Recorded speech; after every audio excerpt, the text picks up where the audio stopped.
Parliamentary democracy में असल इख्तियार अवाम के वोट से मुंतखब नुमाइंदों के पास चला जाता है। हुकूमत पार्लियामेंट को जवाबदेह होती है, अदलिया कॉन्स्टिट्यूशन की हिफाजत करती है और इलेक्शन कमीशन अवाम के मैंडेट को यकीनी बनाता है।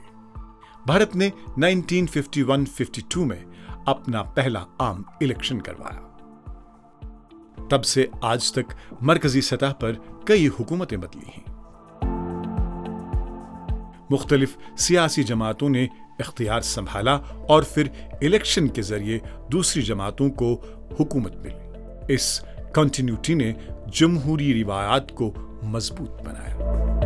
The institutionalization or bureaucratization of the notion of procedural equality for the purpose of electoral voting, for this narrow purpose, in as deeply hierarchical society as India is, was of course transformative, right? The ability to actually bureaucratize the notion of one woman, one man, one vote. Paradoxically, you can say it was the success of making universal franchise that brought into Indian politics after independence group, community, caste identities, etc. Because now the scheduled castes, the scheduled tribes, everyone were about to become part of the compulsion of electoral politics.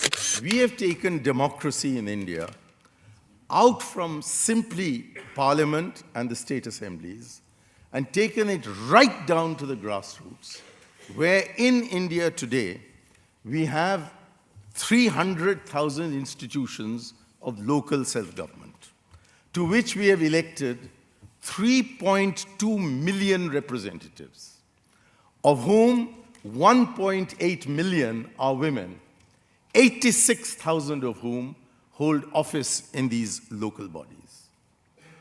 This is empowerment participation on a scale that is without precedent in history and without parallel in the world.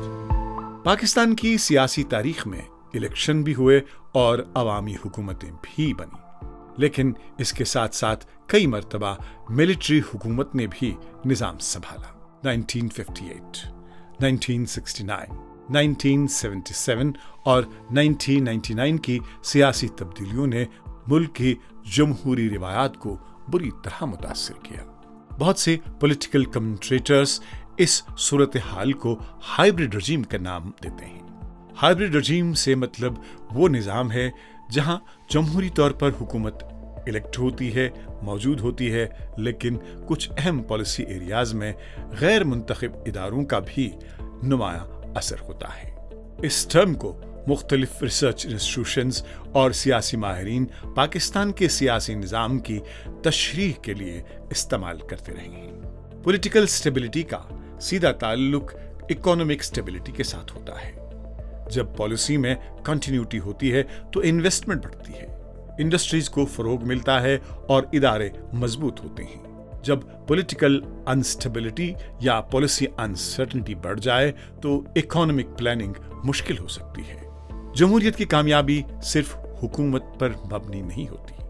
आज़ाद अदलिया, मुस्तकिल election और media भी अहम किरदार अदा करते हैं। लेकिन एक और बुनियादी सवाल बाकी है, कौम की पहचान किस बुनियाद पर तय होती है, मजहब या शहरियत?